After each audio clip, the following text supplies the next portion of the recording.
दौरान तलब इल्मी शादी करना कैसा है, आपकी क्या राय है।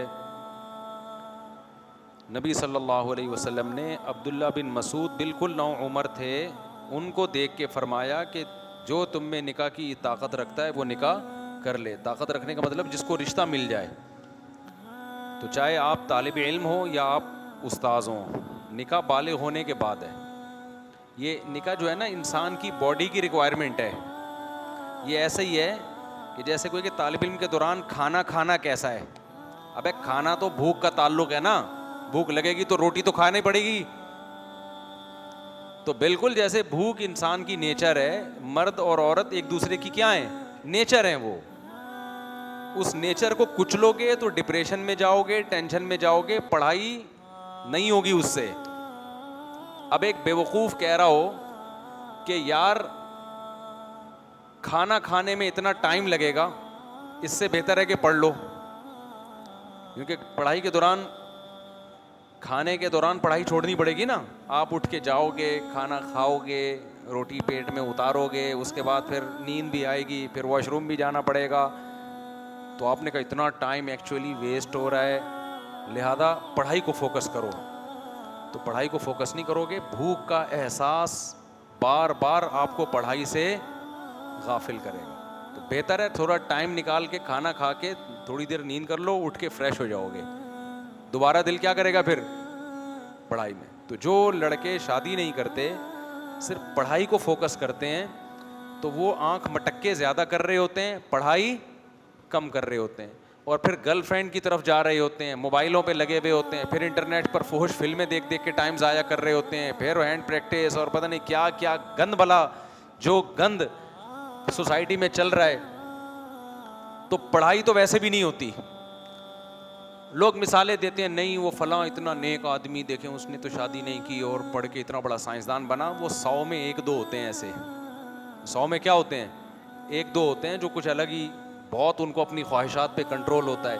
और अंग्रेज़ों की तो वैसे ही मिसालें न दें, उनके यहाँ तो बाले होते ही नाइट क्लब शुरू हो जाते हैं। तो या तो आप भी ये कर लो, हलाल हराम का फ़र्क ख़त्म करके नाइट क्लब खोल दो। मैं अपने दोस्त का वाक़या बताता हूँ, मेरा शागिर्द भी है, दोस्त भी है। जर्मनी में पढ़ रहा था, उम्र उसकी 30 साल थी। एक अंग्रेज़ ने उससे पूछा तुम्हारी शादी हो गई है? उसने कहा नहीं भाई, अभी तो एक्चुअली हम क्या कर रहे हैं, स्टडी कर रहे हैं। हम कोई शादियाँ करने के लिए थोड़ी आए हुए हैं, जर्मनी में हम पढ़ने के लिए आए हुए हैं। गोरे ने कहा अच्छा फिर गर्लफ्रेंड होगी तुम्हारी कोई? उसने कहा नहीं, दाढ़ी भी है माशाल्लाह लड़के की। अरे भाई पागल हो रहा है कि हम लोग गर्लफ्रेंड में मुसलमान लोग हैं। उसने कहा अच्छा फिर वो कोई लड़कों का शौक होगा? अस्तगफिरुल्लाह, मुझे अच्छा नहीं लग रहा। कह रहे नहीं भाई हम लोग ही नहीं है। कह रहा तू पागल है क्या, तू जिंदा कैसे? अब तक गोरा पूछ रहा है कि तू जिंदा कैसे है भाई, 15 साल हो गए बालिग हुए हुए। गोरे में इतनी सेंस तो है कि भाई ये भी एक बॉडी की रिक्वायरमेंट है, इसको कब तक कुछ लोगे आप? 1 साल 2 साल 3 साल 4 साल 5 साल बॉडी की नीड ना होती फिर कोई मसला नहीं था। नेचर है, ये नेचुरल है। देखो एक नीड वो होती है जो होती नहीं है, आप बना लेते हो। कोई चर्स पीता है, ये बॉडी की नीड थी क्या? लेकिन जब पीते पीते थोड़े दिनों में अब ये क्या बन जाएगी, नीड बन जाएगी। तो ये नेचुरल नहीं है, लिहाजा इसका इलाज है कि छोड़ दो चर्स। एक शख्स नशा करता था, उसने मुझे बताया कि मैंने ऐसे नशा छोड़ा कि 2 महीने के लिए कुंडी लगा के ना, ताला लगा के अपने आप को घर में बंद कर लिया। हत्ता कि जुम्मा भी नहीं पढ़ने जाता था कि कोई नशा ही मिल गया जुम्मे में, दोबारा नशे में ना डाल दे। 2 महीने अपने आप को बंद किया, नशा छूट गया, दोबारा उसकी हाजत नहीं होगी फिर। तो निकाह का ऐसे भी नहीं है कि आपके दिल में जो औरत की रग़बत है, आप 2 महीने के लिए कुंडी लगा के अपने आप को बंद कर लें और बिल्कुल नीट क्लीन, सोचना ही नहीं है। जब 2 महीने बाद निकलोगे, पहले से बड़े एटम बम बने हुए होगे आप। हकीकत है, पहले से ज्यादा तबाही सोसाइटी के लिए। क्योंकि ये नेचुरल है ना, नेचर थोड़ी खत्म हो सकती है। चर्स की आदत चर्स छोड़ने से छूट जाएगी, खाने की आदत खाना छोड़ने से छूटेगी क्या? कम तो हो जाएगी, छूटेगी थोड़ी। वो तो रमजान में जब इफ्तारी में कैसा फोड़ता है, क्योंकि वो इतना। तो ये चरस और ये नशा ये नेचुरल नहीं है, इससे अवॉइड करेंगे, खत्म।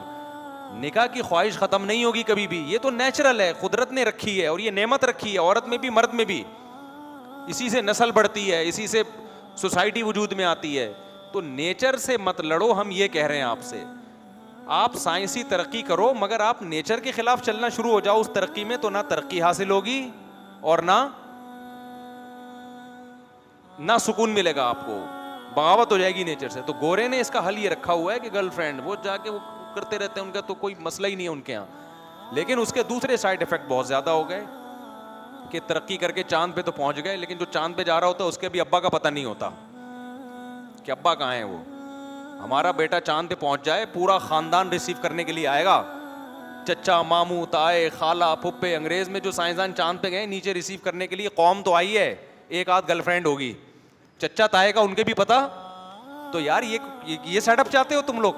अगर चाहते हो तो फिर कर लो भाई। लिबरल लोग कहते हैं क्या हो गया इसमें, अगर चचा नहीं है, गधे का भी तो अब्बा नहीं होता, घोड़े का भी बाप नहीं होता, फिर भी वो घोड़ा घोड़ा ही होता है। तो अगर इंसानों के अब्बा नहीं है तो इंसान फिर भी, एक्चुअली इंसान का इससे नहीं पता चलता अब्बा है या नहीं है। एक्चुअली इंसान का इससे पता चलता है कि सच बोलता है कि नहीं बोलता, टैक्स टाइम पे जमा कराता है कि नहीं जमा कराता। हम बोलते हैं भाई वो भी है, लेकिन पहले क्या है, अब्बा का होना सोसाइटी में बहुत जरूरी, क्योंकि गधे और इंसान में फर्क अब्बा से होता है। गधे के अब्बा नहीं होते, इंसान के क्या होते हैं, अब्बा भी, अम्मा भी, खाला भी, चचा भी, चची भी, नानी भी, दादा भी। गधे के यहाँ ये सेटअप नहीं होता। समझते हो कि नहीं समझते हो? तो इसलिए अब हमारे पास एक ही हल है कि हम जल्दी निकाह को प्रोमोट करें। क्या करें हम? लड़का बालिग हो, यूनिवर्सिटी में शादी कराओ उसको। रहा मसला ये कि वसाइल और मसाइल, और फिर जैसे रोटी खानी ज़रूरी तो है, लेकिन रोटी के पैसे भी तो होना जेब में। तो उसका हल क्या होता है? माँ बाप जब बच्चे को यूनिवर्सिटी भेजते हैं तो पॉकेट मनी दे के भेजते हैं कि बेटा जब हम तुम्हारी फीस उठा सकते हैं हम, तो क्या समोसे खाने के तुम्हें पैसे नहीं दे सकते? कैंटीन में जब भूख लगे तो क्या खा लेना। तो यार 2 रोटी का खर्चा बहू का और उठा लो यार।